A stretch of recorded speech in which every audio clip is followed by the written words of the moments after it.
세종사이버대학교 김윤수입니다. 소프트웨어 개발과 AI 서비스, 이 내용을 주제로 우리 함께 살펴보겠습니다. 이번 시간에 우리가 함께 학습할 내용은요, 소프트웨어 개발을 위해서 고민해온 내용들, 즉 어떻게 좋은 소프트웨어를 개발하려고 노력해 왔는지, 구체적인 방법은 어떤 것이었는지 이런 것들을 살펴보면서 더 좋은 소프트웨어를 개발하기 위해서 어떠한 방향들을 고민해 가는지 그 동향까지도 함께 보도록 하겠습니다. 이러한 가운데 AI라는 새로운 트렌드가 대중화가 되고 소프트웨어 쪽에도 당연히 AI를 활용하는 것이 많이 확대되어 가고 있습니다. 소프트웨어에서 AI를 이용을 해서 소프트웨어 품질을 높이고 더 좋은 서비스를 제공하는 것과 함께 AI를 소프트웨어 개발 과정에 사용함으로써 더 좋은 소프트웨어를 더 빠르고 효율적으로 개발하는 것도 이제는 고민하고 사용하는 단계까지 왔다라는 것이죠. 이런 내용들을 함께 살펴보겠습니다. 안녕하세요. 세종사이버대학교 김윤수 교수입니다. AI 시대 소프트웨어 개발 프로세스의 변화 관련 특강을 진행하겠습니다. 이번에 함께 살펴볼 내용은요, 소프트웨어 개발과 AI 서비스라는 주제인데요. 관련 내용으로 소프트웨어 개발 개요라는 세부 주제, 그리고 소프트웨어 개발 동향에 대해서 살펴보려고 합니다. 소프트웨어 개발 개요에서는요, 좋은 소프트웨어를 잘 개발하기 위해서 우리 선배들이 그리고 우리들이 어떻게 노력해 왔는지를 한번 쭉 관련된 주제들을 연계해서 살펴볼 거고요. 또한 그런 내용들이 AI를 접목한 소프트웨어 개발에도 동일하게 활용되고 연계가 되어 있겠죠? 한번 기초를 다지자는 측면에서도 쭉 관련 내용을 살펴보겠습니다. 그리고 AI를 활용해서 소프트웨어 서비스를 확장하는 부분, 그리고 AI를 활용한 소프트웨어 개발이라는 부분에 두 가지 관점으로 소프트웨어 개발 동향도 함께 점검해 보도록 하겠습니다. 우리는 소프트웨어에 관심을 갖고 있고 소프트웨어를 중심으로 여러 가지를 살펴볼 겁니다. 그런데 균형 감각을 갖기 위해서 IT 인프라라는 개념을 먼저 확인해 보도록 하겠습니다. 더불어서 요구사항에 정렬한다는 것이 어떤 의미가 있는지도 함께 보도록 하겠습니다. 여기 보시면 공공과 기업이라는 용어로 이렇게 키워드를 잡아놓고 비즈니스 전략 목표라고 했습니다. 자, 우리가 IT에서 서비스를 개발하고 누군가한테 서비스를 제공한다는 것은 우리가 원하고 우리가 만족스러운 제품을 만드는 게 아니라 고객이 요구하고 고객이 가치 있게 생각하는 그러한 서비스와 제품을 만들어서 제공하는 것이 중요할 겁니다. 맞습니다. 공공이나 기업 같은 곳은 나름대로 전략 목표가 있고 또 비즈니스적인 목표가 있겠지요. 뿐만 아니라 일상적인 사용자라고 하더라도 나름대로의 요구사항이라는 게 있을 겁니다. 즉, 우리한테 요구하는 어떤 서비스와 제품을 만들어 달라고 요구하는 구체적인 항목이 있다는 거죠. 그러한 요구사항과 목표에 일치하도록, 맞도록 소프트웨어와 서비스를 개발해서 제공해 주는 것, 우리의 역할이죠. 그런데 이러한 서비스와 가치를 제공하기 위해서는 소프트웨어만 있는 게 아니겠죠. 당연히 우리는 소프트웨어가 무척 중요합니다. 하지만 그 안에는 소프트웨어를 구동하기 위한 다양한 하드웨어들, 또 소프트웨어가 사용하는 데이터, 그리고 소프트웨어가 서로 연결하고 사용자한테 접점을 제공할 수 있는 네트워크와 같은 다양한 IT 자원들, 서비스 요소들이 함께 있어야 될 겁니다. 예, 맞습니다. 이러한 것들을 IT 인프라라고 하고요. 우리는 요구사항이나 정보 시스템의 목적 달성을 위해서 최적의 IT 인프라와 시스템, 그리고 기술 요소를 정의해서 그것을 개발이라는 구현이라는 과정을 통해서 고객한테 제공해주게 되겠지요. 당연히 이 중에서 소프트웨어 중요성이 가장 크다라고 얘기하고 싶고 이것이 우리의 관심사이긴 하지만요.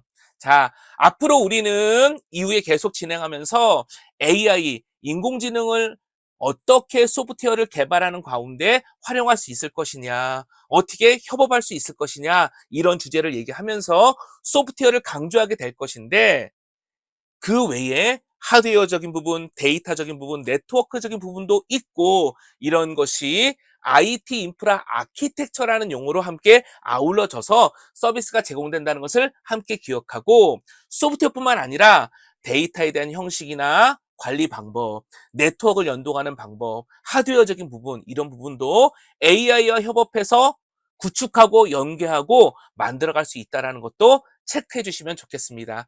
자, 이 정도 말씀드리고 이제 우리는 바로 소프트웨어에 대해서 깊게 살펴가 보도록 하겠습니다. 우리 소프트웨어 공학과 개발 모형이라는 키워드를 한번 같이 살펴보도록 하겠습니다. 한번 여쭤보겠습니다. 소프트웨어를 잘 개발하려고 그러면 우리는 무엇을 고민해야 될까요? 어떻게 해야 될까요? 아마도 소프트웨어 개발이라는 것은 마치 수학 문제를 푸듯이 책상에 앉아서 무엇인가를 계산해서 논리를 만들고 원칙을 만들어 가기보다는 현업에서 현실 가운데 소프트웨어를 개발하고 부딪히는 여러 가지 문제들이 무엇이 있었으며 그 문제를 어떻게 해결했는지 이런 경험들을 중심으로 해서 잘하는 방법들을 찾아보고 그것을 잘 정리해 가고 그것들을 함께 공유하면서 더 좋은 소프트웨어를 만들기 위해 노력하는 것들이 더 타당하겠습니다. 즉, 책상 위에서 이루어지는 어떠한 이론적인 게 아니라 현실 가운데 발생하는 실천적인 부분이라는 거죠. 따라서 이러한 부분에 있어서 소프트웨어 공학이라는 게 나왔습니다. 소프트웨어를 개발하고 유지보수하는 전체의 과정, 즉 소프트웨어 개발과 관련된 또는 소프트웨어 관련된 전체적인 내용들을 체계적으로 관리하는 학문인 겁니다. 자, 학문이라고 되어 있지만요. 아까 말씀드린 대로 실천적 학문 또는 엔지니어링이라고 이야기를 드리겠습니다. 현장과 동떨어져 있는 게 아니라 현장 안에서 이루어진다는 거죠. 하지만 그런 것들을 나름대로 체계를 갖고 잘 정립해 놓았다는 겁니다. 무엇을 정립했다고요?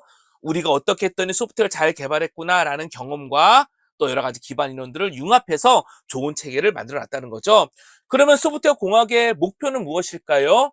아마도 소프트웨어가 어떻게 개발되어야 좋은 품질을 갖게 될지, 보다 효율적일지, 또 이후에 유지보수나 여러 가지 변경들이 발생할 수 있는데 어떻게 해야 유지보수는 잘할 수 있는지 이런 몇 가지 것들을 잘하기 위해서 계속해서 갖추고 발전해 왔을 겁니다. 소프트웨어 공학이라는 부분들을 딱 뚜껑을 열면 그 안에 첫 번째로 얘기하는 것 중에 하나가 소프트웨어 개발 모형입니다. 자, 이렇게 여쭤보겠습니다. 어떻게 하는 것이 소프트웨어를 개발하는 것일까요? 우리 모델링이라는 건요, 모델이라고 하는 것은 공통적인 사항을 찾아서 그것을 상위 레벨에서, 그러니까 무슨 말이냐면 중요한 것들을 중심으로 설명해 놓은 구성, 그 체계, 이것을 모델이라고 하거든요. 그렇다면 소프트웨어 개발 모형이라는 것을 바꿔 말하면 소프트웨어 개발 과정을 추상한 모델, 소프트웨어가 어떻게 개발됐구나라는 그 과정 자체를, 그쵸, 중요한 것으로만 연결해서 설명하는 그런 모델이라는 겁니다. 자, 우리가 소프트웨어를 개발한다 그러면 아마도 앞서서 이야기했던 것 같이 요구사항이라는 게 있을 거고요. 이 요구사항, 기능적인 것도 있고 품질적인 제약사항이라는 것도 있고 보안이라는 것도 있습니다. 기능적인 요구사항, 예를 들어 보겠습니다. 아이디와 패스워드를 입력해서 로그인을 해야 된다. 기능이죠. 근데 품질적인 제약사항도 있습니다. 1000명이 동시에 로그인을 해도 1초 이내에 모든 사람들이 다 응답이 돼야 된다. 이거는 구현이 아니라 어떠한 구조로 풀어야 되거든요. 자, 그래서 설계라는 게 따라오게 되는 겁니다. 요구사항을 분석하고 요구사항을 잘 정리하면 거기에 따라서 우리 소프트웨어가 어떤 식의 구조를 가져야 되는지 설계라는 게 들어오게 되는 거고요. 그런 설계 과정에 따라 결국 구현, 프로그래밍, 개발이 되게 되겠습니다. 그 다음엔 무엇이 이루어질까요? 고객의 요구사항에 따라 잘 개발되어 있는지 테스트하는 게 당연히 필요하겠죠. 맞습니다. 그래서 잘 개발되어 있다는 게 확인이 되면 배포라는 걸 하게 되고 그 이후에 소프트웨어를 계속 잘 사용하기 위한 유지보수 단계로 가게 되겠죠. 그러다가 정말 필요가 없으면 폐기하게 되는 거고요. 더 이상 사용하지 않는다는 겁니다. 요구사항 정의, 설계, 구현, 테스트, 유지보수 이와 같은 것을 개발 모형이라고 해서 정립해 놓고 이 모형을 가만히 보면서 어떻게 우리가 개발을 하는 게 실수를 방지하고 소프트웨어를 효율적으로 더 좋은 소프트웨어를 개발할지를 고민했다는 겁니다. 혹시 우리 아시는 분도 계실 수 있는데요. 이런 개발 모형 중에는요, 프로토타이핑이라는 것도 있습니다. 이 프로토타이핑 모델이라는 건 뭐냐면요. 고객이 원하는 것이 무엇인지 잘 모르겠으니 시제품, 그쵸? 그 요구사항을 확인할 수 있는 작은 제품을 만들어서 이 제품이 원하시는 게 맞습니까? 라는 확인 과정을 거치겠다라는 거죠. 이런 것들이 프로토타이핑. 즉, 요구사항 분석과 설계와 구현과 테스트와 유지보수라는 1년의 과정뿐만 아니라 우리 소프트웨어를 개발하는 여러 가지 상황과 목적에 따라 여러 가지 개발 모형들이 더 있을 수도 있는 거죠. 자, 이러한 것들을 고민했습니다. 그냥 막 개발해보자가 아니라 나름대로 체계를 갖고 우리가 개발하는 과정을 모델링도 하고 다양한 고민을 하면서 발전해 왔다라는 겁니다. 당연히 AI가 접목돼서 AI와 협업해서 개발을 잘 할 때도 분석 단계, 설계 단계, 구현 단계, 테스트 단계, 유지보수 단계 이 단계별로 AI와 또 협업을 하게 되겠지요. 그래서 이런 내용들을 우리가 좀 익숙하게 살펴볼 필요성이 있다라는 겁니다. 그리고 이러한 소프트웨어 공학 안에는요, 단순히 개발 모형이라는 좀 막연한 것만 있는 게 아니라 개발 방법론이라는 것도 있습니다. 혹시 소프트웨어 개발 방법론이라는 거, 이 방법론이라는 거, 방법론은 무엇일까요? 무엇인 것을 진행하는 방법인 겁니다. 이렇게 얘기하면 될까요? 우리가 소프트웨어를 개발할 때 적절한 도구가 있고 단계가 있고 단계마다 해야 될 활동이 있고 그 활동이 끝나면 나오는 산출물이 있고 사용할 도구가 있고 지켜야 할 원칙이 있습니다.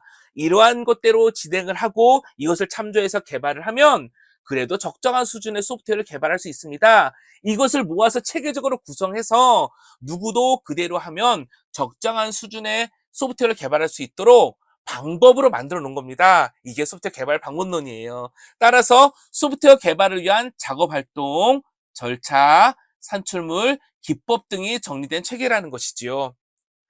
그리고 이런 소프트웨어 개발 방법도요, 하나만 있는 게 아니라 시기적으로, 목적에 따라, 또 소프트웨어 개발의 환경에 따라 뭐 구조적 방법이라든지 객체 지향이라든지 뭐 웹 서비스 방식의 어떤 개발이라든지 이렇게 발전을 해왔습니다.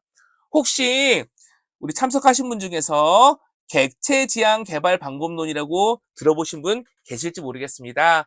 객체 지향 개발 방법론은요, 이렇게 또 얘기하면 될 것 같습니다. 우리가 개발하려고 하는 소프트웨어를 가만히 들여다보니까 그 안에는 요구사항도 있고 다양한 데이터도 있고 다양한 함수, 기능, 플로우도 있는데 그것을 객체라는 개념으로 모델링을 해서 이 객체들이 상호 연계하는 방식으로 해서 전체 소프트웨어를 개발해 가자.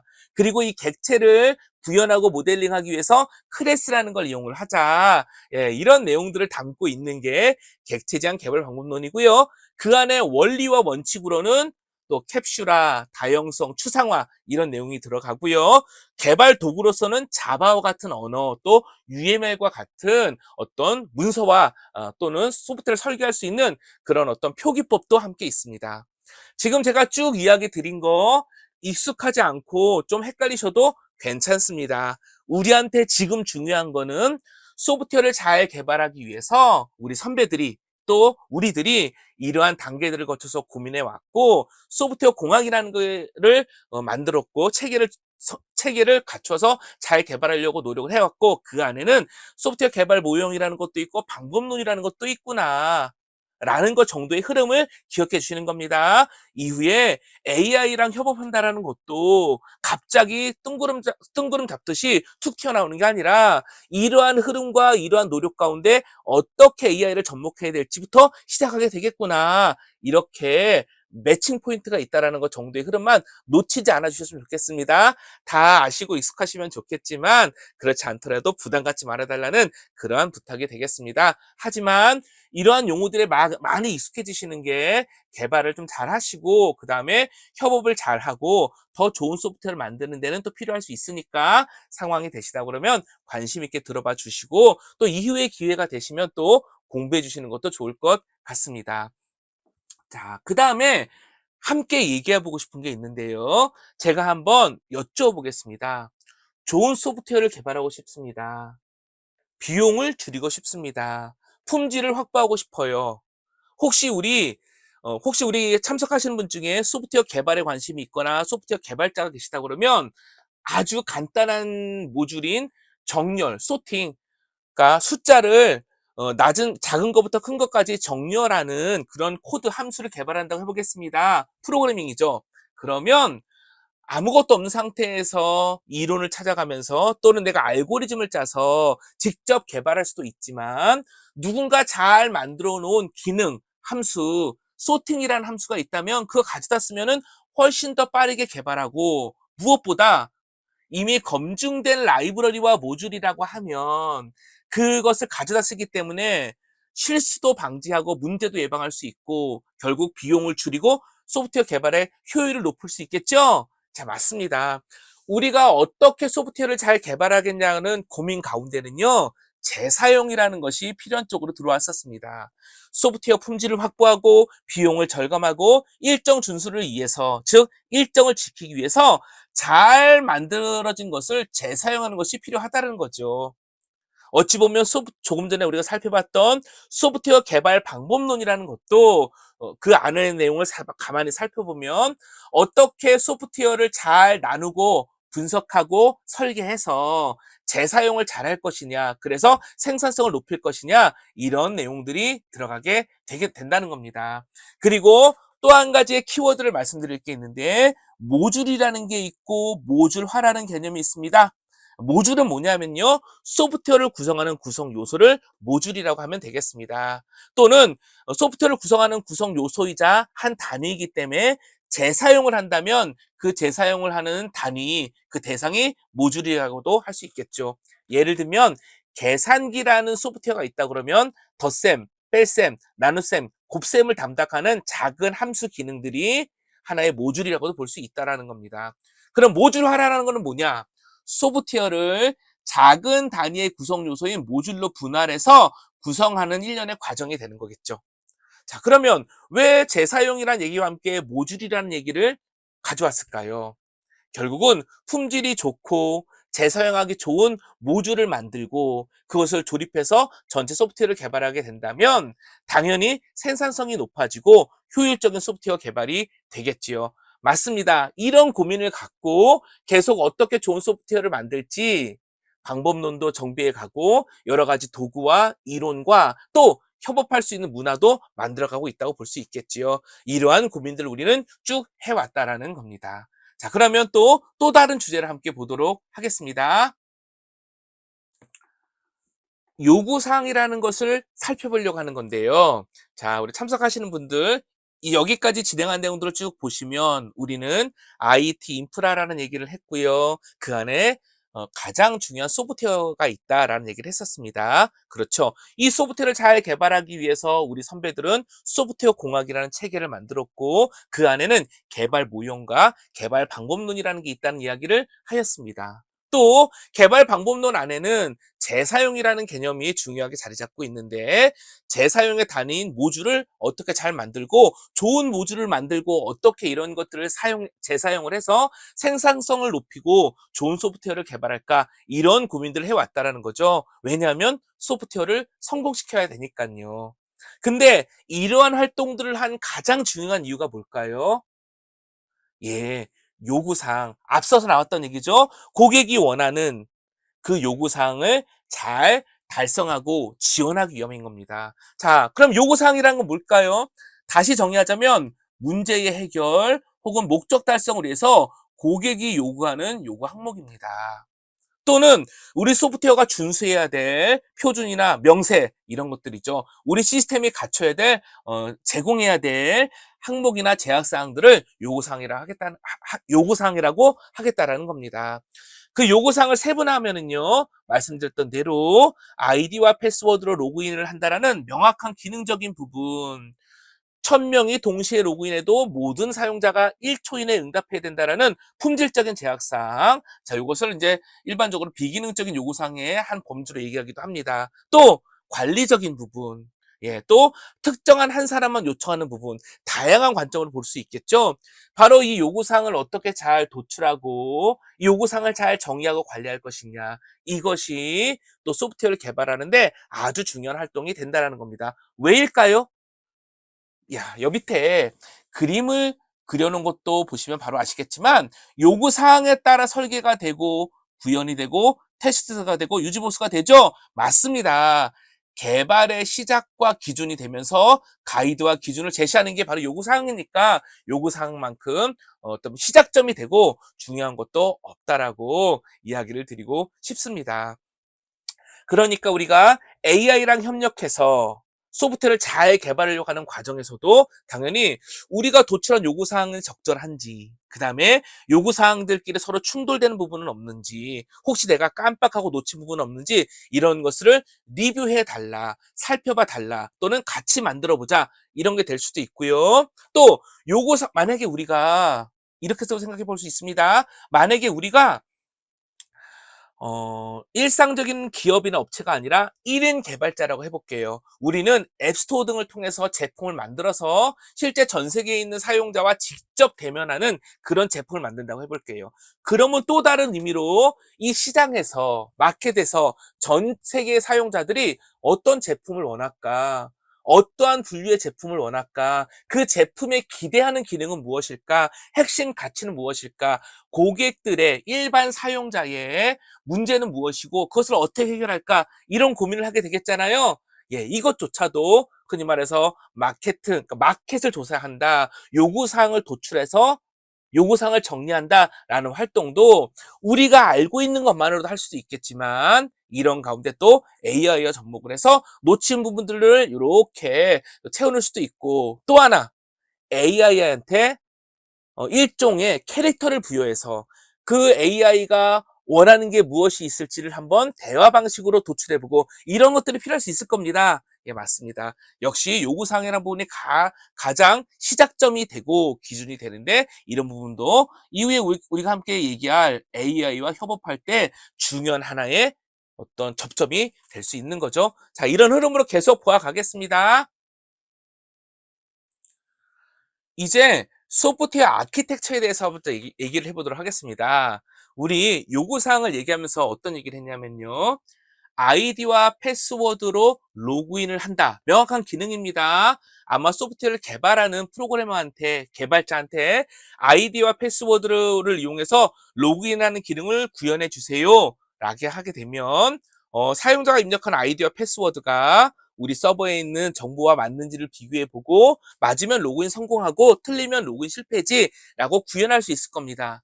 그런데 이미 우리가 얘기했던 대로 1000명이 동시에 접속을 해도 모두 1초 이내 응답이 돼야 됩니다. 라는 요구사항, 품질적인 제약사항이 있다고 해보겠습니다. 자, 이거는 소프트웨어 프로그래밍 개발로 풀기는 굉장히 좀 갸우뚱하는 문제가 될 수 있습니다. 왜냐하면 코딩, 구현으로 풀기가 모호하거든요. 근데 만약에 이거 이렇게 한번 생각해 볼까요? 로그인하는 기능은 사용자들이 많이 사용하는 기능이니까 그 서비스를 여러 개 만들어 놓고 여러 개 만든 겁니다. 예측을 해서 사용자가 접속을 할 때 각각의 서비스로 중개해 줄 수 있는 이거를 로드 밸런스라고 하거든요, 보통. 로드 밸런서라는 걸 둬서 요청이 들어올 때 부하를 분산해 준다면 요청을 분산해 주게 된다 그러면 1000명이 동시에 접속을 하더라도 그래도 1초 이내에 응답하게끔 만들어 줄 확률이 높아지겠죠? 자, 지금 이것은 프로그래밍인가요? 프로그래밍, 코딩이라기보다는 각각의 소프트웨어 모듈, 그쵸? 소프트웨어 기능들을 어떻게 배치해서 서로 연계할 것이냐라는 구조를 정리하고 있는 거겠습니다. 동작하는 방식을 정리하고 있는 거겠습니다. 맞습니다. 소프트웨어 아키텍처는요, 바로 이런 의미를 담고 있습니다. 즉, 소프트웨어 아키텍처는요, 프로그램과 시스템의 컴포넌트 간의 상호관계와 구조, 무슨 말이냐면 소프트웨어를 구성하는 구성 요소들이 어떻게 상호관계할 것이냐, 이들이 어떻게 연계할 것이냐 이런 것들을 설계하고 구성하기 위한 지침과 원리, 이것을 소프트웨어 아키텍처라고 합니다. 그러니까 요구사항을 분석하게 되면 당연히 소프트웨어 아키텍처 설계가 필요하게 되겠지요. 자, 이러한 것들이 아키텍처인데요. 이 소프트웨어 아키텍처가 최근에는요, 하나의 동향을 또 띠고 있는 게 있는데요. 그게 마이크로 서비스 아키텍처라는 게 있습니다. 이 용어도 한번 이렇게 눈여겨보실 만한 용어인데요. 자, 아키텍처는 무엇인지 우리가 방금 정의를 했습니다. 서비스는 만약에 뭐 검색이나 덧셈이나 이런 단위의 서비스라고 하겠습니다. 사용자의 요청과 요구사항에 따라 제공하는 기능들을 담당하고 있는 건 서비스라고 해볼게요. 근데 그 앞에 뭐가 붙었죠? 예, 마이크로라는 게 붙었습니다. 작은 서비스라는 거예요. 예, 맞습니다. 하나의 큰 어플리케이션을 여러 개의 작은 어플리케이션, 즉 여러 개의 작은 서비스로 분할해서 개발하고 또 구축하고 이것을 상호 연계해서 전체 서비스를 구성해보자 라는 것을 지향하는 아키텍처 구성 방법이 마이크로 서비스 아키텍처가 되겠습니다. 자, 제가 설명드리면서 아키텍처까지 오고 마이크로 서비스 아키텍처까지 이야기 드린 이유가 있는데요. 우리 여기 옆에 보면 잠깐 그림을 하나 그려놨습니다. 여기 보면 단위 서비스가 작은 단위로 마이크로 서비스 아키텍처에 준해서 서비스를 구성해 놨다고 해볼게요.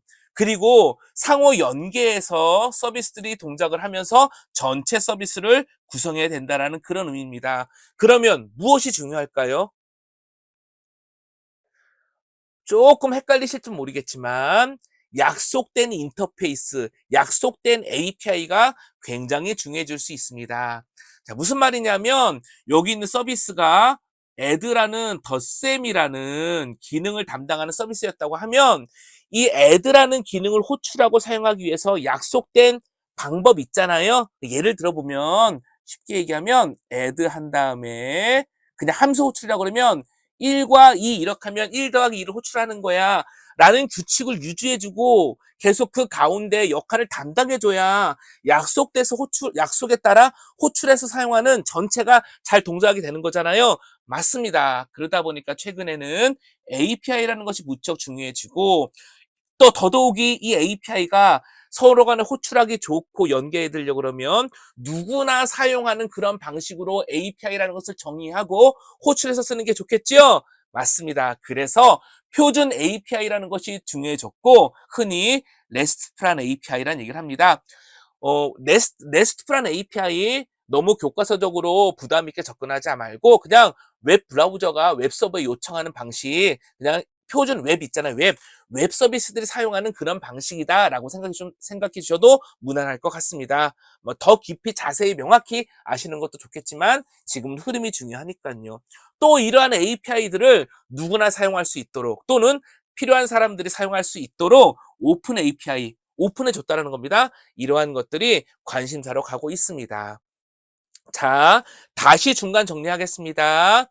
우리는 소프트웨어 개발과 AI 서비스라는 얘기를 하려고 하는 겁니다. 소프트웨어 개발과 AI 서비스. 근데 그중에서 먼저 우리는 소프트웨어 개발에 대해서 먼저 보고 있는 겁니다. 왜냐하면 여기서 다루고 있는 몇 가지 용어들이 이후에 계속 사용이 되거나 이후에 AI와 협력할 때에 기반이 되는 몇 가지 키워드들이 되기 때문인 거예요. 그리고 그러니까 소프트웨어 개발을 한다 그러면 요 정도의 흐름 정도는 있구나 정도를 가볍게 체크해 주시는 것도 필요할 수 있기 때문입니다. 그래서 IT 인프라라는 얘기를 했고 IT 서비스를 제공하는 것 중에서 중요한 소프트웨어가 있다는 얘기를 했고 소프트웨어를 잘 개발하기 위해서 그 안에는 소프트웨어 공학이라는 체계가 있으며 또 그 소프트웨어 공학이라는 체계 안에는 개발 방법론, 개발 모형이 있다는 얘기를 했고 개발 방법론은 소프트웨어를 잘 개발할 수 있는 구체적인 체계, 방법, 도구, 이론 이런 것들을 갖추고 있다는 얘기를 했으며 그 안에는 재사용이라는 개념과 모듈이라는 얘기가 있다고 했습니다. 그리고 이러한 것들을 잘 사용을 해서 고객이 요구하는 것들을 잘 개발하는 것들이 중요하기 때문에 요구사항이라는 것이 전체의 기준과 가이드가 된다는 얘기도 했었지요. 맞습니다. 그리고 나서 소프트웨어 트렌드로서 첫 번째로 소프트웨어 아키텍처라는 개념과 함께 요즘 소프트웨어는 작은 단위의 소프트로 분할해서 서로 연결해서 개발하는 마이크로 서비스 아키텍처라는 것을 지향하고 있다라는 이야기를 드렸습니다. 참고로 현재 우리가 이야기하고 있는 소프트웨어는요. 소프트웨어 여러 가지 분류가 있을 겁니다. 어디에는 인베디드 소프트웨어도 있고요. 어디에서는 PC에서 동작하는 프로그램도 있고요. 어디에서는 모바일 앱도 있겠죠. 근데 우리는 일단 웹이다, 웹. 그렇죠? 웹 서비스, 네이버 같은 웹 서비스를 일단은 소프트웨어라는 큰 카테고리로 보면서 한번 정리해 보도록 하겠습니다. 자, 여기까지 해서 소프트웨어 아키텍처 이야기를 드렸습니다. 그러면 이렇게 소프트웨어를 개발한 다음에 그럼 이런 것들을 구체적으로 우리 IT 인프라라고 그랬잖아요. 어떻게 배치하고 서로 연계하지? 어떻게 해야 되지? 이런 고민거리들이 나오게 됩니다. 이러한 고민 가운데 컨테이너 기술이라는 것과 클라우드 컴퓨팅이라는 개념도 들어오게 되거든요. 자, 이 부분도 연이어서 같이 보도록 하겠습니다. 우리 먼저 클라우드부터 생각을 해보겠습니다. 자, 제가 예시로 들었던 요구사항에 1000명이 동시에 접속하면 그럴지라도 1초 이내에 다 응답이 돼야 됩니다. 라는 요구사항이 있었다고 이야기를 한번 들어봤습니다. 예로. 그러면 한번 여쭤보겠습니다. 우리가 담당자라고 해볼게요. 그러면 몇 대의 PC를 운영을 하면 1000명이 동시에 접속을 해도 모두 1초 이내에 응답이 되도록 할 수 있을까요? 만약에 한 대면 됩니다라고 해서 PC 한 대 정도의 자원을 확보하고 비용을 지출했는데 한 대로는 안 되는 거였어. 운영하다 보니까 두 대, 세 대가 필요했어. 그러면은 낭패이죠. 반면 10대가 필요합니다. 그랬는데 실제 두 대로만 해도 됐어. 그러면 자원을 낭비한 것이죠. 더 나아가서 지금은 1000명이지만 1년 후에는 그게 10,000명입니다. 그러면 더더욱이 흔히 말해서 머리가 아픈 상황이 되는 거겠죠. 자, 혹시 이러면 어떨까요? 자, 지금은 최대 1000명이지만 지금 100명이라고? 그러면 100명은 한 대로 충분하니까 한 대 정도의 PC로 그 자원으로 운영을 하고 혹시 1000명으로 사용자가 증가하면 그 상황에 따라서 이렇게 PC 더 넣자. 그러다가 10,000명이 되면 더 이렇게 PC를 추가하고 그러다가 어느 날 또 그게 5,000명으로 줄면 추가적으로 투입했던 PC를 제거하자. 이렇게 사용해야 할 수 있는 IT 자원, 아까 하드웨어, 소프트웨어뿐만 아니라 하드웨어, 데이터, 네트워크, 다양한 것들이 있다고 했잖아요. 이런 것을 고정적으로 쓰는 게 아니라 필요한 만큼만 사용을 하자. 더 필요하면 많이 쓰고 덜 필요하게 되면 적게 쓰자. 그리고 그 사용한 만큼만 비용을 지불해보자. 대신에 내가 원하는 만큼을 언제든지 사용할 수 있도록 이것을 탄력적 운영, 유연한 확장이라고 하거든요. 그 구조를 가져가자. 어찌 보면 이것 때문에 등장하고 이것 때문에 활용하게 되는 클라우드 컴퓨팅입니다. 우리가 보통 클라우드 컴퓨팅 그러면 인터넷으로 접속해서 IT 자원을 사용하는 거고 뭐 거기에는 가상 머신이라는 것도 있고 스토리지도 있고 뭐 이메일과 같은 다양한 서비스들도 있지라고 하면서 아이아스, 사스, 파스 이런 분류도 얘기를 합니다. 그런데 이런 것들을 사용함으로써 개발 효율도 높이고 또 IT를 쉽게 사용할 수 있는 장점도 있겠지만 그 이전에 탄력적인 운영 그리고 유연한 확장 처음에 도대체 IT 자원이 얼마가 필요한지에 대한 팁 필요한지 정확히 산정해야 되는 고민거리들 이러한 것들을 줄이는 거 있잖아요. 그쵸? 맞습니다. 그러한 고민거리들을 적게 하고 부담을 줄이고 바로 우리가 구현해서 제공해야 될 소프트웨어보다 집중할 수 있게 만들어주는 것 이게 클라우드 컴퓨팅, 클라우드를 사용하는 이유라고 하겠습니다. 따라서 정의를 보면요. IT 리소스를 인터넷을 통해서 온 디만드 바꿔 말하면 원하는 만큼 필요한 만큼 사용하고 그렇게 제공하고 사용한 만큼만 비용을 지불하는 컴퓨팅 환경이다. 여러 가지 클라우드 컴퓨팅을 정의하는 여러 가지가 있지만 우리는 오늘 탄력적인 운영, 확장성, 다음에 사용한 만큼 비용 지불 이런 것으로 인해서 핵심 가치인 내가 지금 개발하고 구현해서 제공해야 될 소프트웨어에 집중할 수 있다라는 중요한 키워드 그 목적을 체크해 주시면 좋겠습니다. 자, 그 다음에 또 있습니다. 도커 컨테이너 기술이 있거든요. 우리는 조금 전에 마이크로 서비스 아키텍처라는 걸 봤습니다. 마이크로 서비스 아키텍처. 전체의 소프트웨어가 하나의 덩어리로 구현되는 게 아니라 기능별로, 역할별로 분할해서 보다 작은 단위의 서비스로 만들어지고 이들이 연계해서 전체 서비스가 된다고 했습니다. 그렇죠? 자, 그러면 이 단위 서비스를 어딘가에 배치하고 설치해줘야 되잖아요. 그럴 때에 최근 트렌드가 클라우드를 이용을 하고 그 다음에 도커라는 것을 이용을 해서 배치를 하자라는 얘기를 하고 있습니다. 그러니까 이렇게 생각해 주셔도 좋을 것 같아요. 조금 전에 살펴봤던 이 단위 서비스들 있죠? 이 서비스들을 도커라는 것으로 구현을 해서 도커 기술을 이용해서 구축을 하고 그 내용들을 클라우드 인프라를 활용해서 서비스를 제공하자 이런 트렌드로 가고 있다는 겁니다. 이러한 것들이 IT 인프라라는 기술 안에서 고민되고 있고요. 소프트웨어 맞물려서 소프트웨어 설계와 구현과 맞물려서 함께 고민되고 있고요.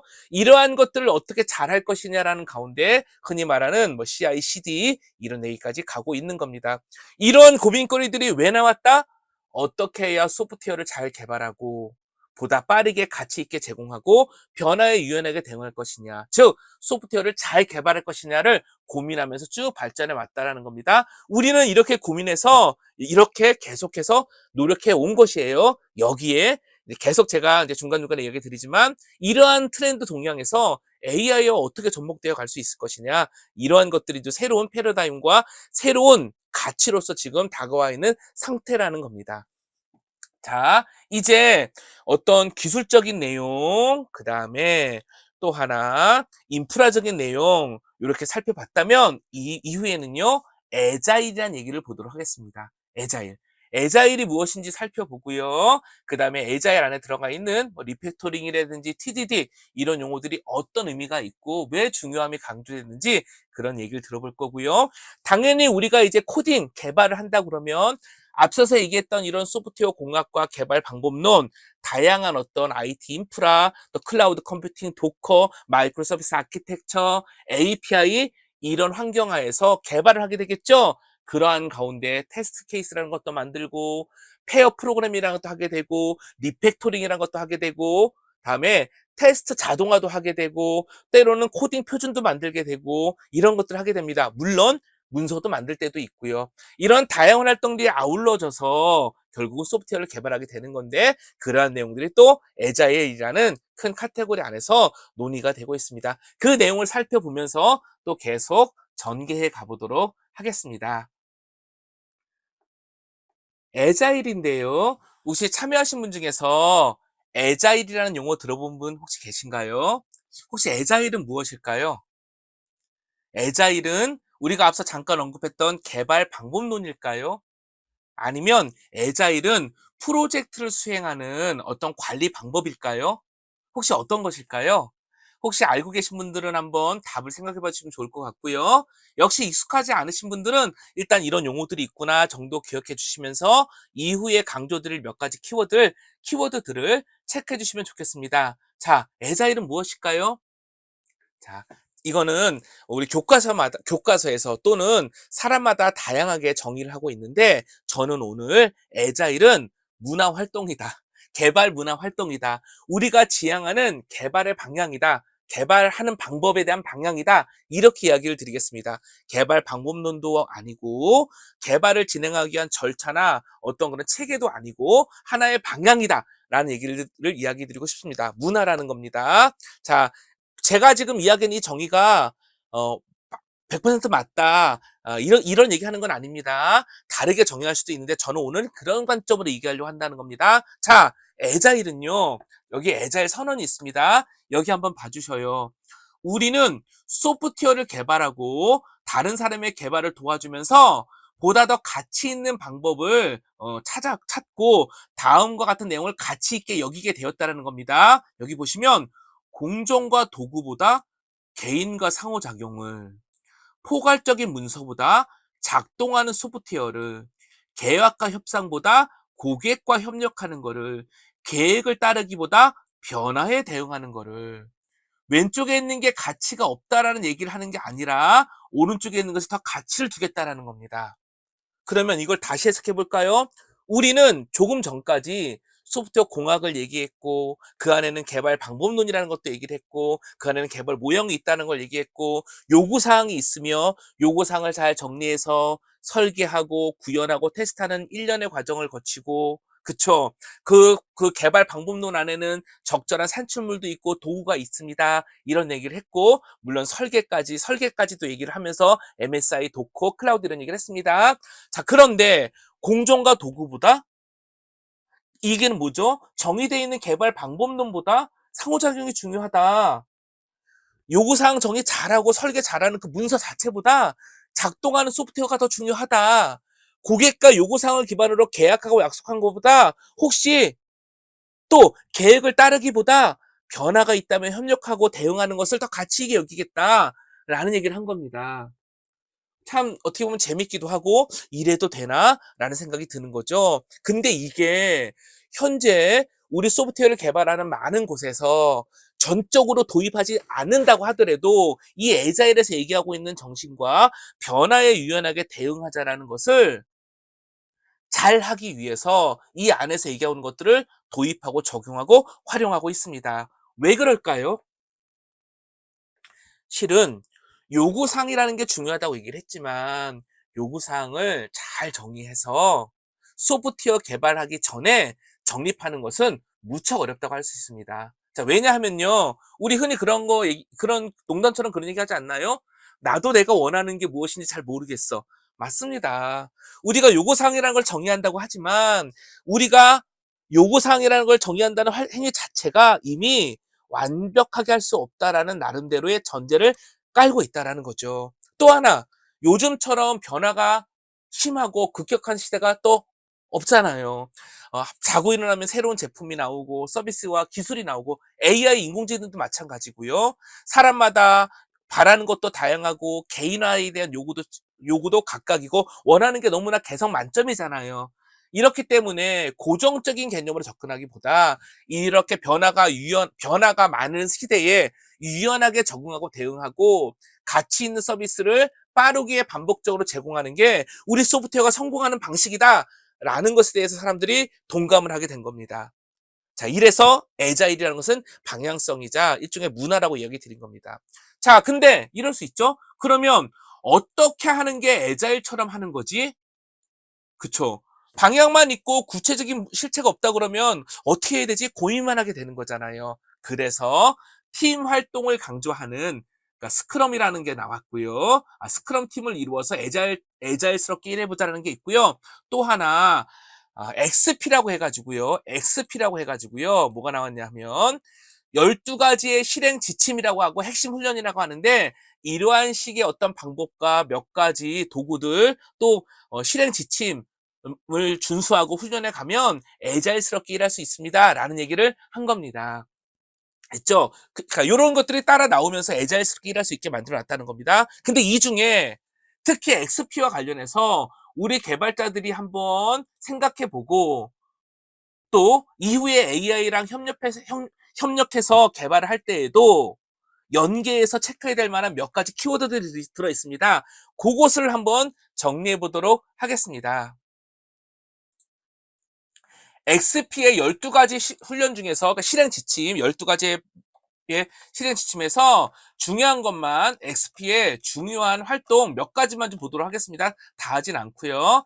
XP 어떻게 해야 애자일스럽게 일할 수 있냐라는 거예요. 자, 먼저 이런 거 있습니다. 자, 전통적으로 우리 한참 선배분들은 소스 코드에 대한 애정이 지금보다 훨씬 남달랐나 봐요.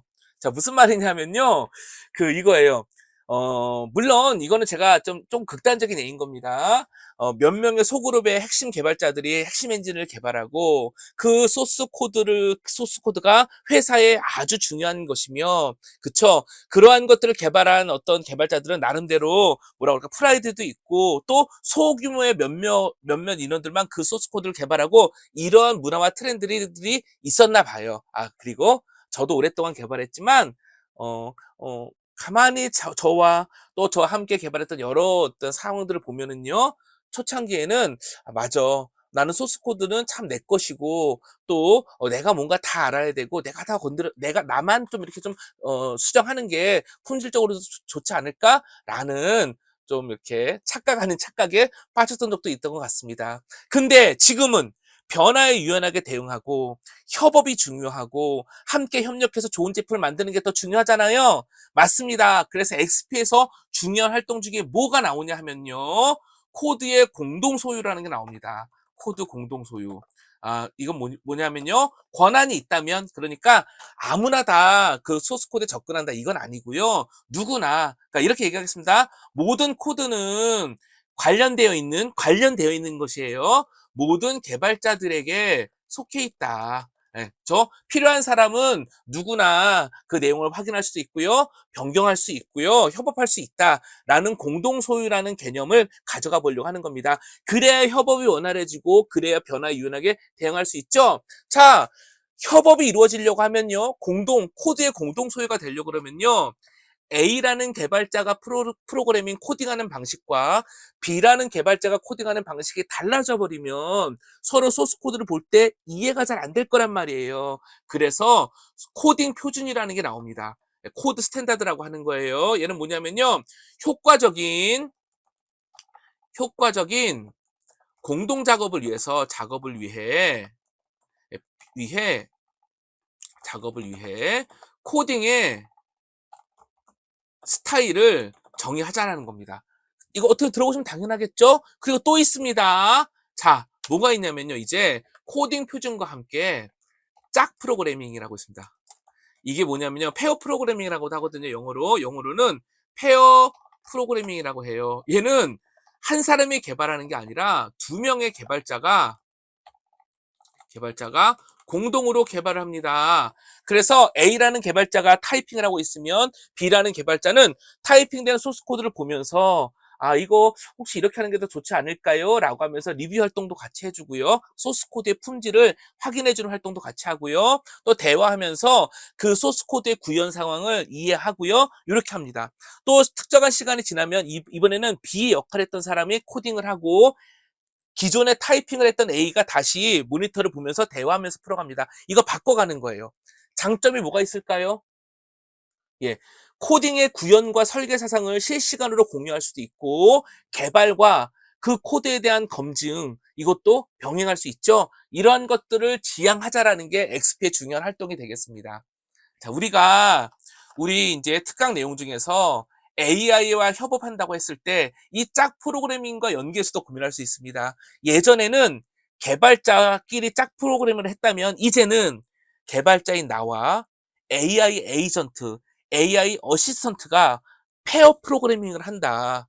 함께 코딩을 한다. 이런 개념이 AI를 활용한 소프트웨어 개발이 아닐까요? 맞습니다. 이런 것들이 함께 연계돼서 함께 고민이 될 수 있다라는 겁니다. 자, 또 뭐가 있나 보겠습니다. 또 있습니다. 이제 이게 있고요. 자, 어떤 게 있냐면요. 테스트 주도라고 하기도 하고요. 어디에서는 TDD라고도 합니다. 테스트 드리븐 디벨로프먼트입니다. 자, 이거는 뭐냐면요. 어, 아주 간단하게 말씀드리자면, 내가 개발한 모든 소스 코드와 기능은 테스트 되어져야 한다.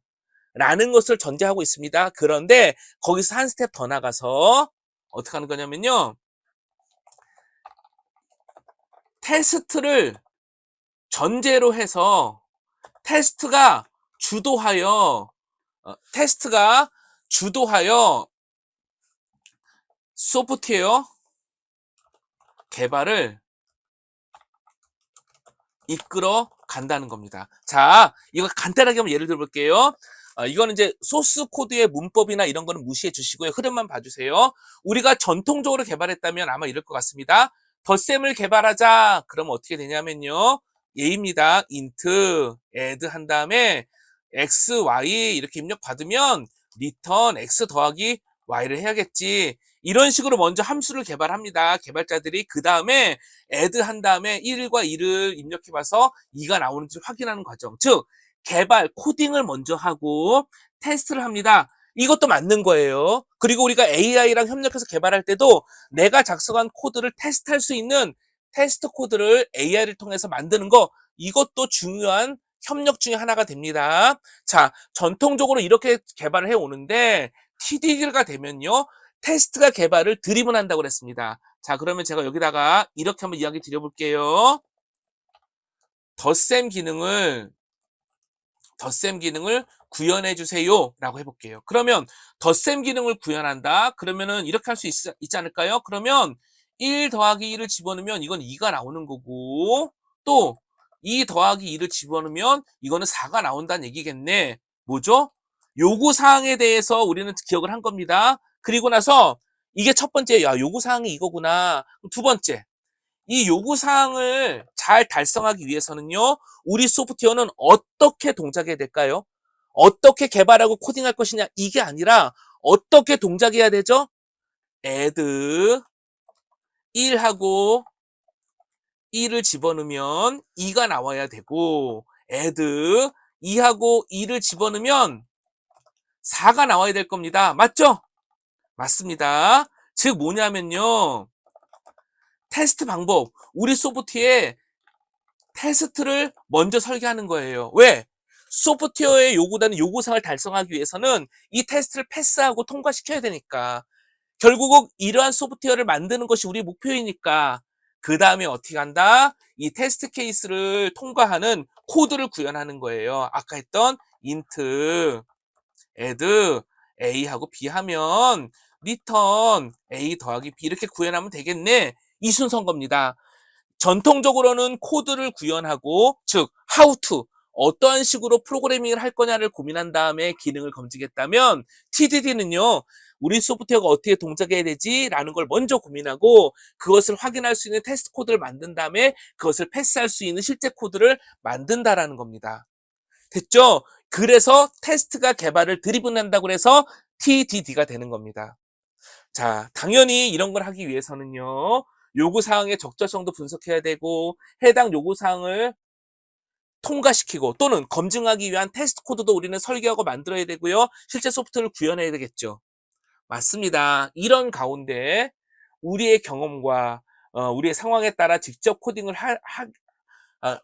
할 수도 있고 또 해야겠지만, AI, 페어 프로그래밍, AI와 함께 이런 것들을 구현해 갈 수 있다는 거죠. 그리고 이런 걸 할 수 있도록 이미 AI 어시스턴트리 기능들을 많이 제공하고 있고요. 자, 계속 보겠습니다. 또 뭐가 있냐면요, 리팩토링이라는 게 있습니다. 리팩토링이에요. 리팩토링은 뭐냐면요, 이 얘기예요. 이렇게 쭉 TDD로 구현을 하다 보면 어느 순간 add라는 함수 기능 자체 있죠? 요거를 좀 더 개선할 필요성이 있는데 라고 생각할 수 있잖아요. 예를 들어 볼게요. A, B가 숫자가 들어오면 문제가 안 되지만 A, B에다가 문자열을 집어넣어 버리면은, 예를 들면 add, 예를 들면 이렇게 해 볼게요. 예를 들면 add 한 다음에 A, B 이렇게 집어넣으면 문제가 되는 거잖아요. 왜? 숫자가 아니라 문자가 들어오는 거니까. 그러면 add라는 기능은 유지해야겠지만 이렇게 숫자 간에 문자가 입력되는 것 같은 문제가 생기면 이런 것들 다 대응을 해주고 소프트웨어를 조금 더 견고하게 좋은 구조로 바꾸게 해야겠구나라는 생각을 할 수 있죠. 그게 리팩토링입니다. 예, 기능과 약속된 인터페이스 함수는 유지하지만 소프트웨어 내부 구조를 바꾸겠다라는 겁니다.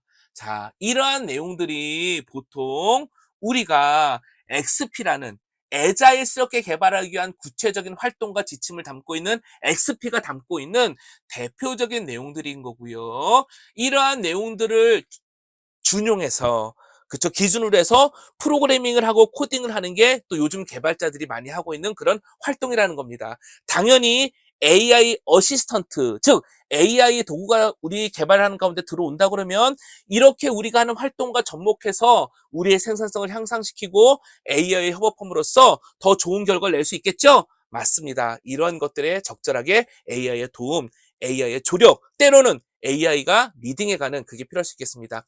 자, AI가 리딩한다는 말을 오해하지 않으셨으면 좋겠습니다.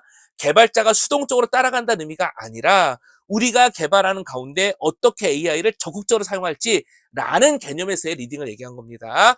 리딩 주도는 우리 프로그래머 개발자들이 해가는 게 맞고요.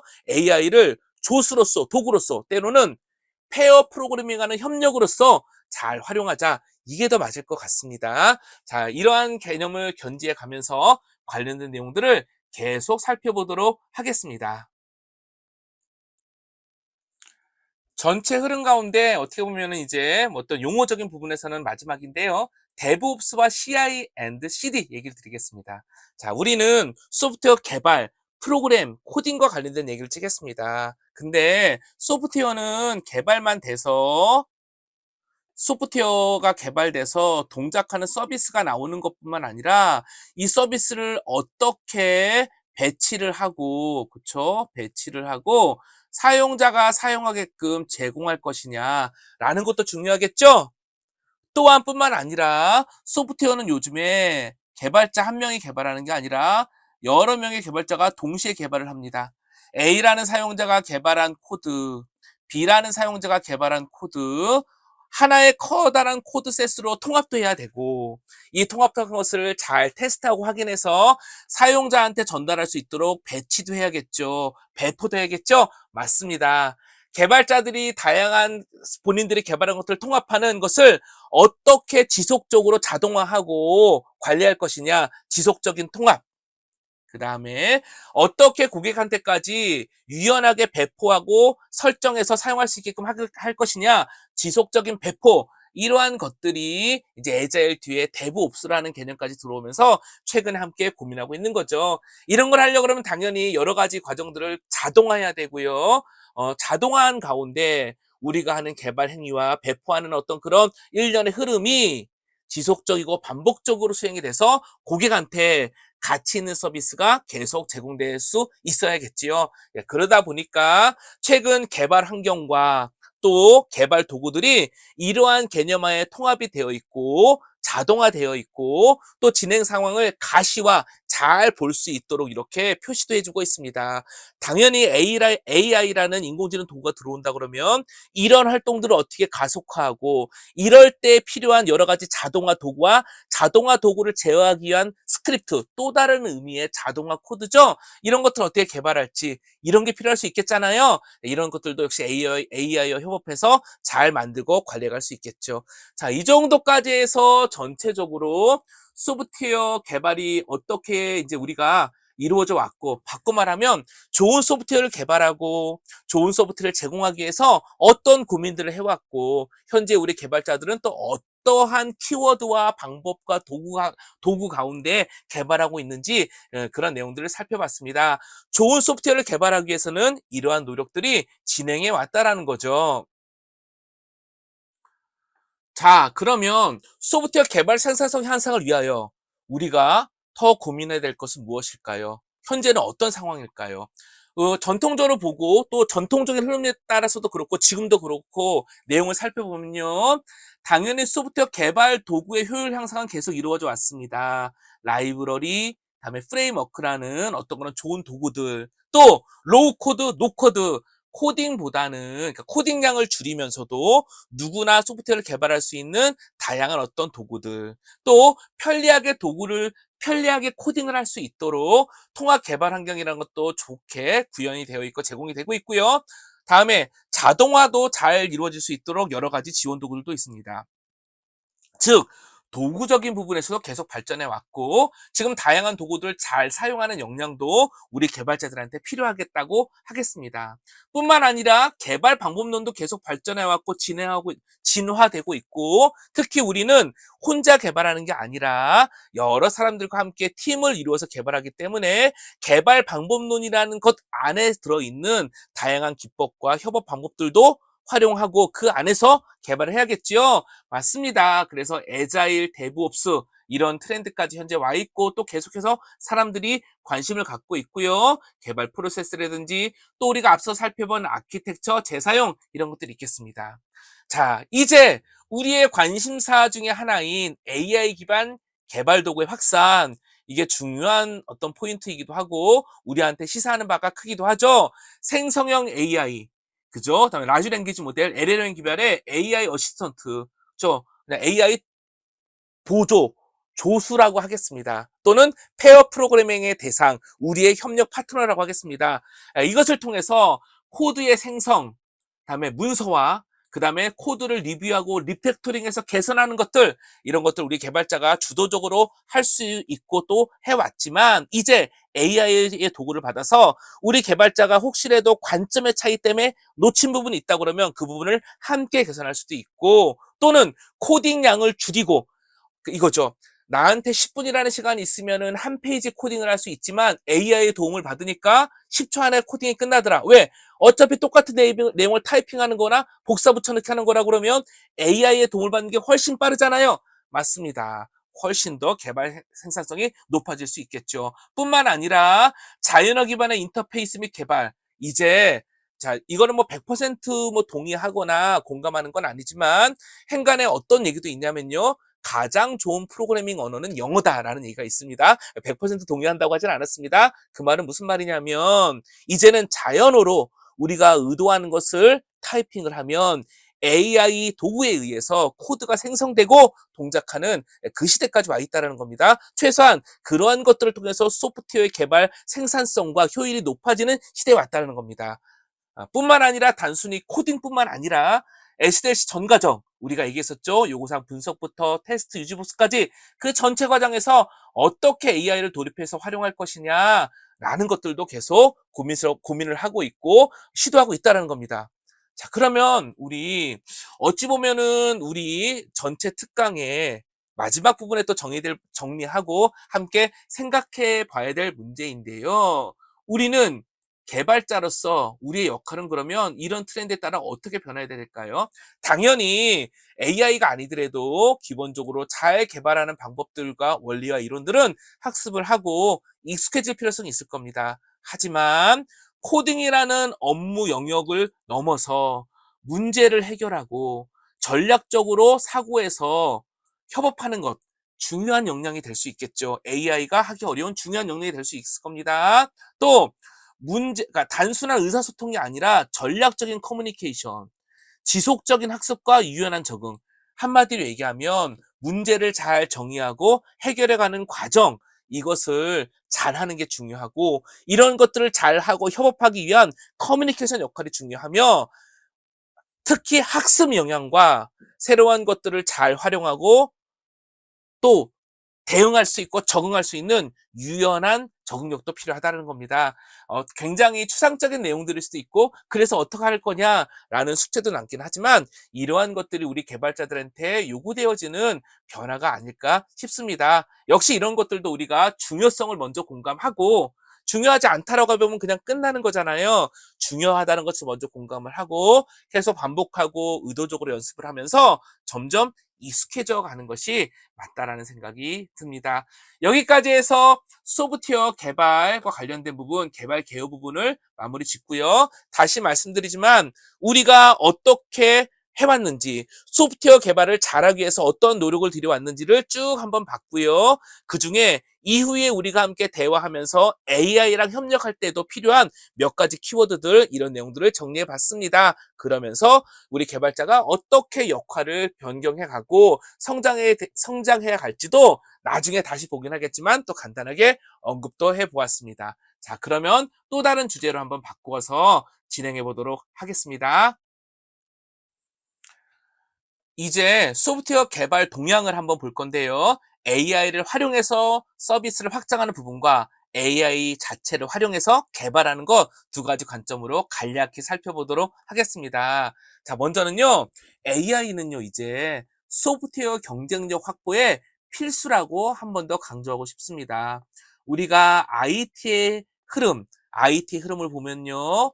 인터넷이라는 큰 하나의 파도 흐름이 있었고 그 다음에 모바일이라는 또 다른 흐름과 파도가 있었다면 지금 어찌 보면 AI 인공지능이라는 부분이 또 다른 파도이자 큰 기회로 다가오고 있고 여기에 잘 적응하고 편승해서 좋은 서비스를 만들어가는 것 이러한 것들이 소프트웨어의 생명을 연장하고 또 경쟁력을 확보하는 데 중요하겠죠. 예, 맞습니다. 개인화, 지능화, 자동화 서비스, 그쵸? 이런 것들 위해서 인공지능 기술과 서비스를 도입하는 것이 필요하다라고 볼 수 있겠지요. 자, 일단은 소프트웨어를 개발하는 것도 하나의 서비스라고 그러면 서비스 소프트웨어를 개발하는 것조차도 AI를 도입해서 잘 개발할 수 있도록 소프트웨어 개발 도구의 기능과 성능과 효율을 향상시키는 거 기본이고요. 그 다음에 데이터를 기반으로 해서 그쵸? 어떤 라지 랭귀지 LMM 모델 또는 데이터를 기반으로 한 인공지능 모델을 만든 다음에 그 모델을 기반으로 해서 기존에 우리가 했던 다양한 서비스를 확장하고 더 좋은 서비스를 만들어가는 것 그런 것들이 트렌드이자 필요하겠죠. 제 친구 중에는 이런 친구도 있습니다. 간단한 게임을 개발했었는데 그 게임에서 보면은 왜 우리 게임에 보면 캐릭터 있잖아요. NPC라고도 하나요? 게임에 캐릭터가 있는데 그 캐릭터에 GPT를 연결을 해서 마치 살아있는 사람처럼 대화하게 만든 고렇게 한번 서비스를 확장을 시켰는데 사용자가 갑자기 증가했다, 폭증했다는 얘기를 하더라고요. 맞습니다. 게임 내 에이전트도 이제는 지능형 에이전트가 될 수 있잖아요. 이런 식으로 확대해 가는 겁니다. 검색 엔진도 마찬가지입니다.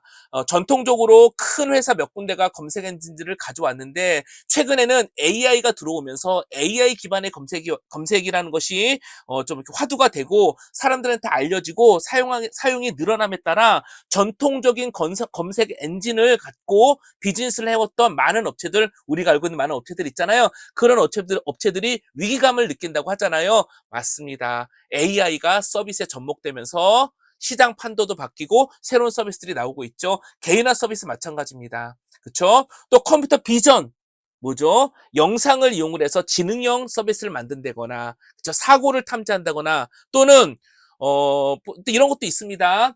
어디에서는요 그런 얘기를 하더라고요. 그 노동 현장 있잖아요. 노동 현장에서 노동자들이 쭉 일을 할 때에 어떤 근골격 있잖아요. 그렇죠?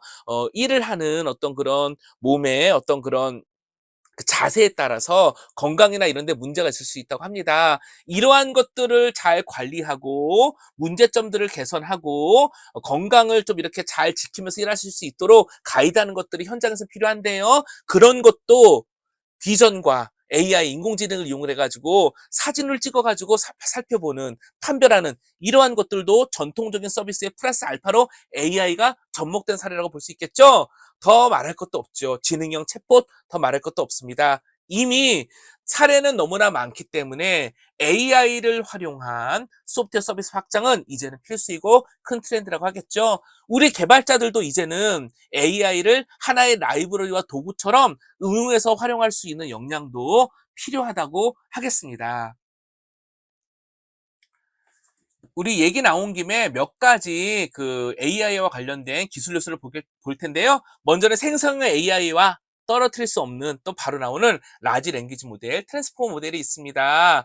방대한 양의 데이터를 학습해서 어떤 사전 학습 모델을 만들어 놓고 그것을 기반으로 해서 다양한 작업과 서비스에 적용할 수 있는 그런 어떤 기반이 된 모델이라는 거죠. 라지 랭귀지 모델을 기반으로 해서 다양한 서비스들이 만들어지고 또 접목되어지는데 우리 소프트웨어를 개발하는 여러 가지 활동에도 그런 것들이 적용되고 있지요. 특히 이제 트랜스포머 모델이라는 게 있잖아요.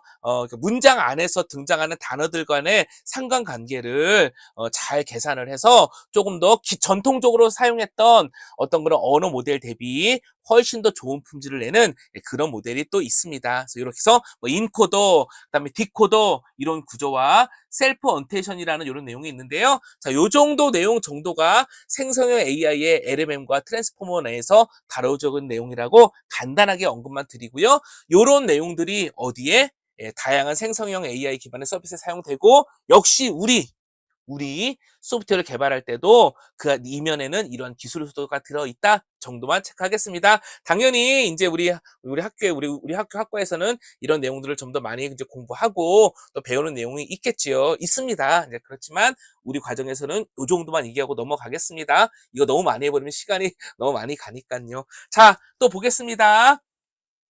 이제 생성형 AI, LMM 바로 익숙한 것들이 나오겠죠. GPT입니다. 그쵸?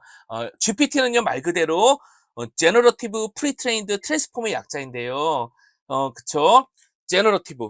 새로운 텍스트와 데이터 있죠? 거기에 생성하는 데 특화돼 있고, 대규모 데이터를 사전 학습한 상태이며, 내부적으로 셀프 언테이션 메커니즘을 활용한 트랜스포머 모델을 기반으로 한다라는 겁니다. 그래서 이거의 약자로 GPT라는 용어가 있는 거고요. 우리 오픈 API의 챗GPT는요, 뭐죠? 이 GPT 앞에 채팅이라는 인터페이스를 붙인 거죠. 그래서 GPT라는 것이 우리한테 다가오게 된 겁니다. 자, 특징으로는요, 사전학습이 되어 있고, 그 다음에 여기 뭐 미수의 수정, 이런 것들을 통해서 생성형 작업에 특화되어 있다는 거고요. 결국, 라지 랭귀지 모델 또 GPT, 트랜스포머 이런 내용들이 다양한 생성형 AI의 기반이 되기도 하고 우리 AI를 기반으로 한 개발 있잖아요. 그쪽에 대한 여러 가지 인공지능과 관련된 기술의 또 근간을 이루고 있다고도 하겠습니다. 자, 뿐만 아니라 오픈 AI 있잖아요. 그렇죠? 우리 챗GPT로 유명한 오픈 AI 거기에서도요. API라는 걸 제공해 줍니다. 자, 무슨 말이냐면 이제 GPT라는 어떤 도구가 있고 이런 머신러닝 엔진이 있다고 그러면 그것을 이용해서 다양한 개발을 할 수 있잖아요. 우리 앞서서 어떤 얘기를 드렸죠? 어, 생성형 AI를 기술을 이용을 해서 또는 AI 인공지능을 이용해서 다양한 서비스들을 확장시켜 갈 수 있다고 했습니다. 이미 갖고 있는 서비스가 있는데 거기에 지능형 챗봇을 붙이거나 지능형 검색을 붙이거나 또는 개인화된 지능형 서비스로 확장해 갈 수 있다고 했잖아요. 맞죠? 자, 그런 내용들을 쉽게 개발하기 위해서 API 도구를 줬다는 겁니다. 그래서 최근에 또 이렇게 오픈 AI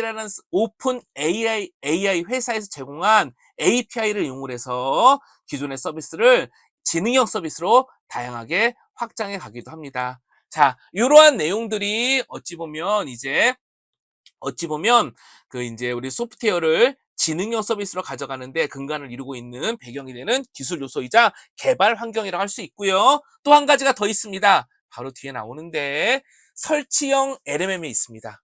자, 외부 서비스에서 구현되어 있는 이미 구축되어 있는 그 기능을 가져다 쓸 수도 있지만 때로는 인터넷이 되면 안 되는 상황 또는 때로는 우리 회사 내부에 있는 자료가 외부로 나가면 안 되기 때문에 유출되면 안 되기 때문에 보안적으로 중요한 상황이기 때문에 이렇게 외부의 서비스 사용할 수 없는 상태 이런 게 있을 수 있겠죠. 그럴 경우에는요, 우리 내부에 설치해 놓고 우리만을 위해서 사용할 수 있는 설치형 LMM 라이브러리 기술이 있고요. 뿐만 아니라요, 단순히 설치형 LMM 라지 랭귀지 모델 왠지 조금 성능이 떨어지지 않을까? 라고 얘기를 할 수 있는데 근데 튜닝을 통해서 튜닝을 통해서 그러니까 튜닝을 통해서 상대적으로 적은 규모의 AI 모델을 갖고 특정한 업무, 특정한 목적에서는 좋은 성과, 좋은 성적, 좋은 성능을 내기도 한다고 합니다. 따라서 자주 사용되죠. 자, 이런 것들 때문에 쓰고 있고요. 예를 들면 이겁니다.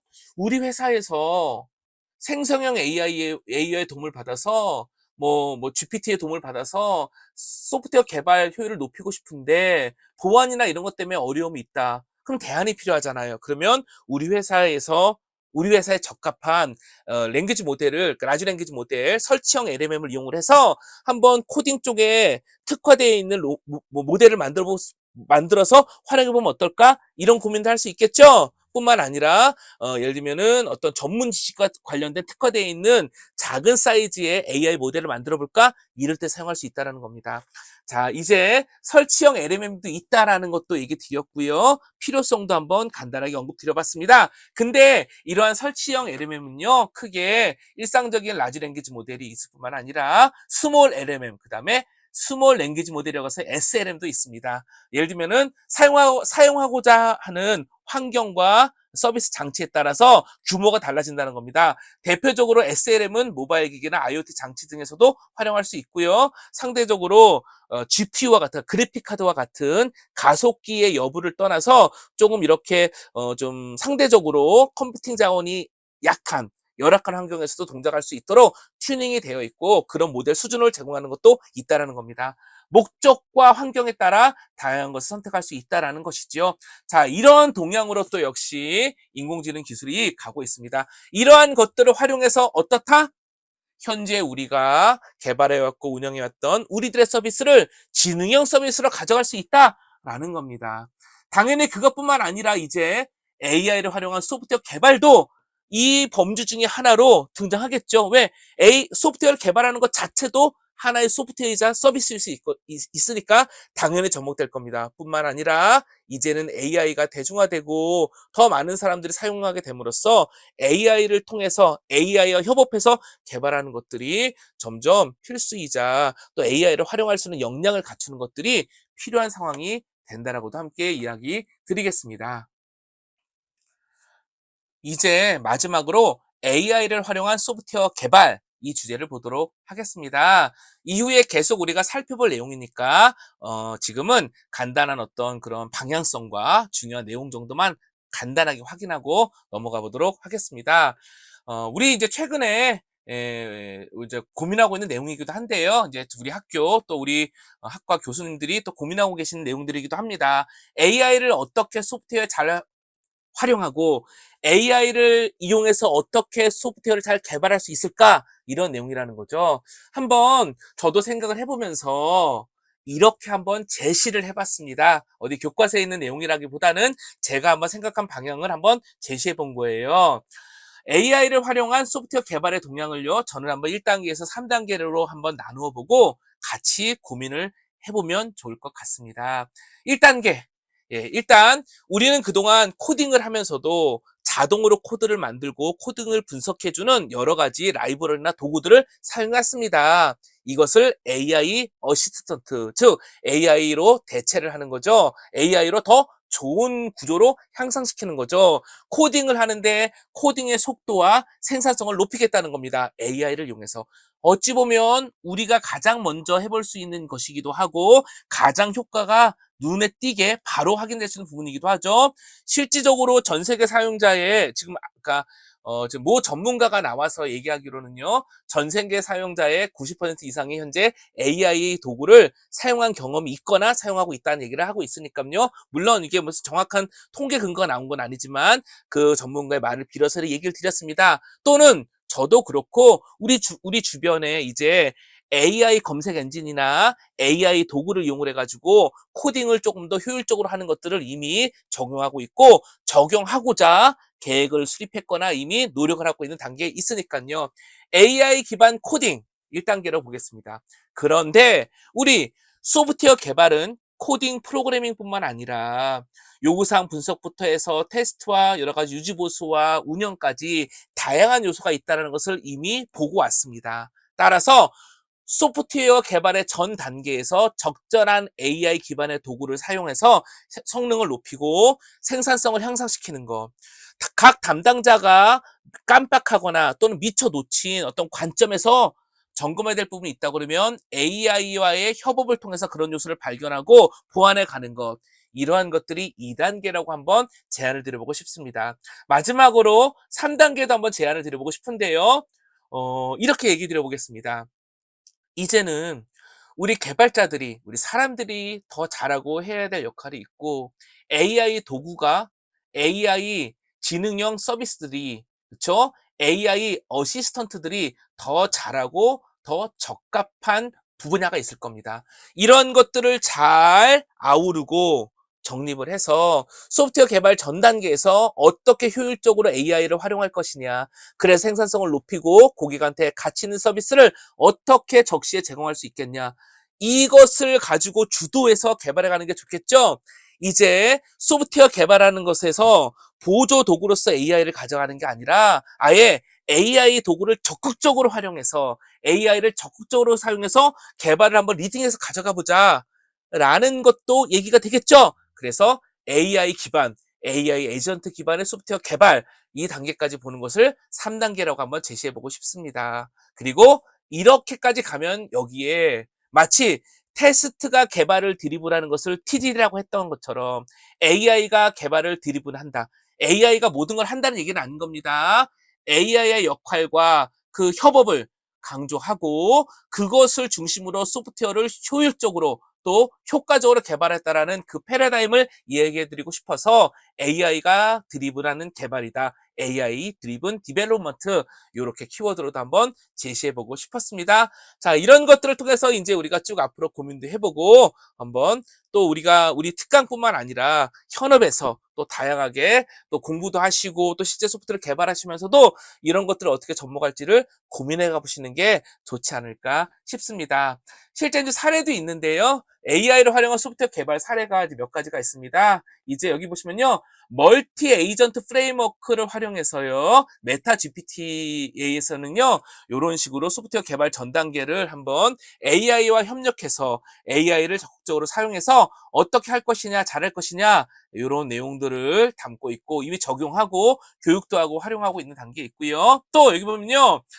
멀티 에이전트 프레임워크라고 해서요. 아예 AI로 사이트나 서비스를 만들어 보는 것들도 시도하고 또 그런 것들을 데모로 제시하고 있는 그런 사례들도 있습니다. 이런 것들이 점점 증가하고 있겠죠.